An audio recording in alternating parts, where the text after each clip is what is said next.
Well, welcome back to Vintage Farmhouse Antiques on YouTube. I'm going to show you over this trio made by J.H. Cope under their Wellington China brand, somewhere between 1908 and 1926. A fine example in their classic mould designs, but it's the detailing on these pieces and the fine porcelain mouldings that really make them stand out, together with the gilt detailing. Lovely JHC and Co. Longton, England blue crown china mark, their classic peaked arch handle, and this very characteristic shaped teacup, just with this little bit of almost ribbed moulding around the base. You can feel it and you can see the translucency coming through, but it's not really there in terms of a full rib. But just look at the light transparency of this china with that crown mark showing through the base when we tilt it slightly.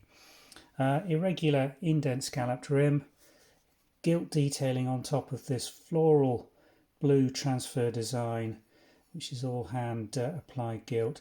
Very much a front and a back section. If you look at the difference between the front, sorry, that's the rear, and the front section, these trios definitely do have a front and a back, and it's the same on the little saucer. If I show you here, big block of transfer wear on the front, excuse me, two smaller sections around the back. I'm struggling today with a tickly cough, do excuse me.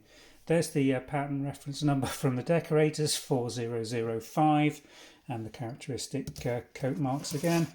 A nice deep large scalloped rim, side plate again in a beautiful 3-block pattern design with that gilt just popping out, and you can see the condition of this glaze. Just look at that. Few period inclusions that we expect. Inclusions, we talk about these little bubbles where the glaze has just formed little air pockets, all got soot trapped in it.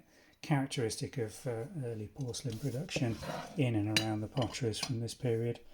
Really nice, attractive collectors of blue and white china.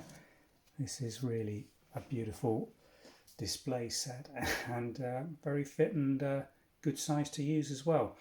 Available for sale from the Vintage and Antiques website. If you follow the description link,